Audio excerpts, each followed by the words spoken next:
좀 양보하고. 거기 성분은 뭐냐면, 자, 120조가고, 121조가고, 설명이 막 나와 있어. 122조가고, 그지? 네. 그럼 이거를 한 개 이제 요약을 해볼게. 그래서 이제 조금만 나가 맛보기만 하고 끝낸다, 수업을. 봐봐. 어? 네. 제발. 네? 네. 벡터의 성분에 대해서 얘기가 굉장히 유명한 거야. 이거 대학교 가면 다 벡터는 이제 성분으로 하고, 이걸 모르고 있어 살아갈 수가 없어. 방법이 없어. 벡터가 뭐라고 그랬어? 구성 요소 두 가지가 뭐라고 그랬냐면은 크기와 방향이야. 근데 벡터의 성분, 어떤 벡터의 성분이라는 게 무슨 말이냐면, 자 보세요. 예를 들어서 1,1에서 시작해서 자 3,2를 향하는 어떤 벡터가 있어. 이거를 A 벡터라고 해볼게. 있지? 그럼 이걸 성분으로 나타내는 게 뭐냐면, 이 벡터를 그대로 평행 이동을 해서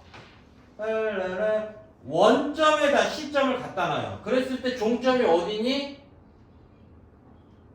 끝나는 점이 어디냐고. 2,1이지? 그러면 이 벡터를 성분으로 표현해 보세요. 그러면 이 종점의 좌표를 써주면 끝! 개집? 개집지? 네. 평행 이동을 해서 시점을 원점에 갖다 놨을 때 종점의 좌표가 벡터의 성분이야. 그런데 이거를 우리가 이 벡터의 크기를 말하여라 그러면은 루트 x 성분 제곱 y 성분 제곱이야. 근데 이거 당연한 거야. 왜냐면 성분이 이거고 이 길이고 이 길이니까.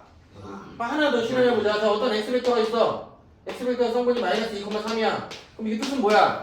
평이동에서 원점을 만들었을 때 중심이 하나, 둘, 셋. 그래서 이렇게 하는 벡터 x 벡터야, 그지? 그 x 벡터의 크기가 뭐냐? 그럼 이 길이잖아. 그 루트 x 성분 제곱, y 성분 제곱, 루트 13이 x 벡터의 크기가 된다고.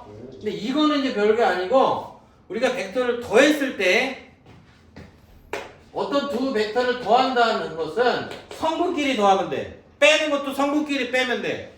그럼 실험 한번 해보자. 자, A 벡터가 성분으로 나타냈을 때 이것처럼 2,1이고 B 벡터가 자 1,1이야. 그럼 두 벡터를 더해본다.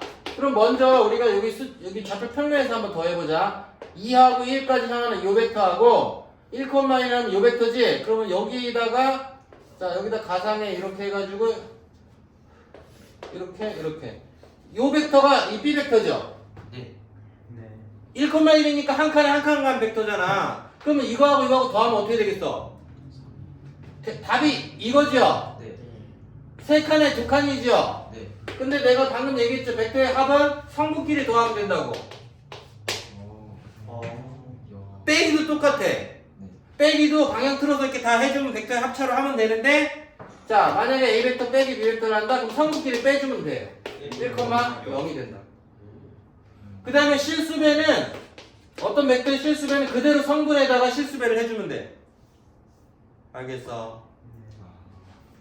그 다음에 이걸 하다 보면 이건 별로 중요한 게 아닌데 2원 벡터하고 2투 벡터 이런 게 나와. 2원 벡터는 1,0이야. 2투 벡터는 0,1이야. 이거는 월드 룰이야. 그래서 어떤 벡터 A가 2,-3이다. 그러면 이것을 2배의 2원 벡터 마이너스 3의 2투 벡터 이렇게 표현할 수 있어. 2원 벡터가 뭐라고 그랬어? 쓰지 않아도 원래 이거라고. 우리 지구에서 북한에서도 이거야. 그러니까 2배 해봐. 2,0이죠.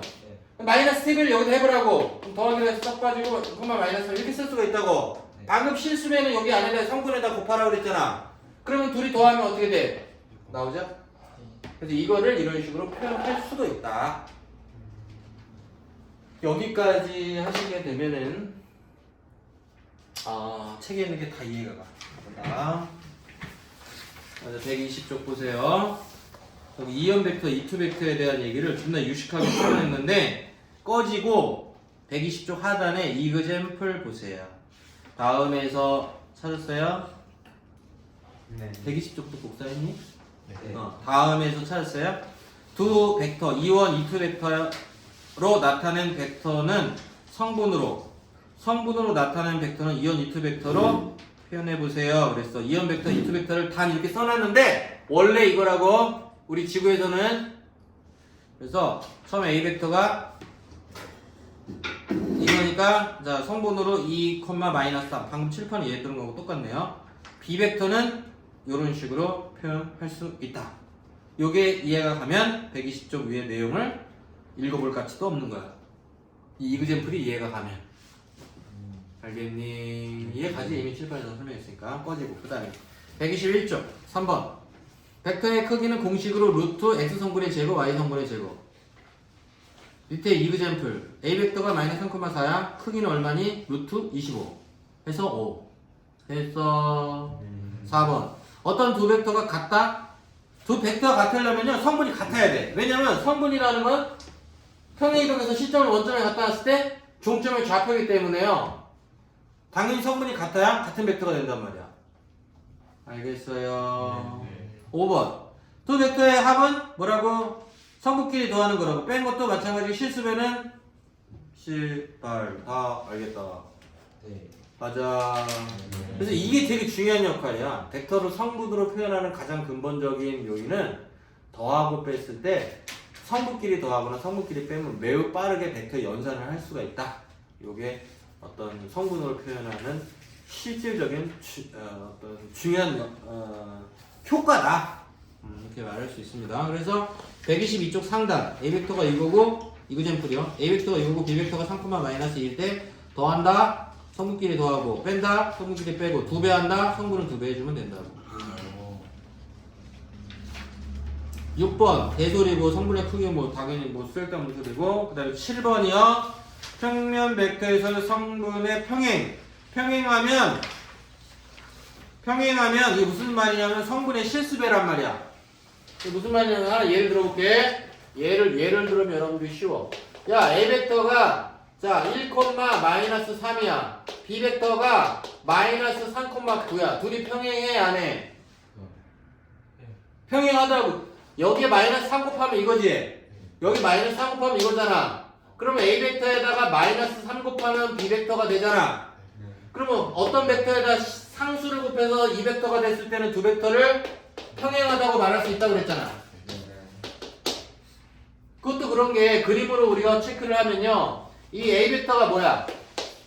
1,-3을 향하는 요게 A 벡터지. B 벡터는 뭐야? -3의 9잖아. 이게 B 벡터잖아. 당연히 3칸에 9칸, 한 칸에 3칸. 당연히 일자가 되겠어 안 되겠어? 일자가 되니까 이거 평행이라고 말하는 거지. 요렇게 하는 것도 요것도 평행이야. 이것만 평행이 아니라. 그러니까 두 벡터는 평행하다고 말할 수 있다고. 하지만 요거는 이게 실수배가 안 맞으면 평행이 아니라고. 얘가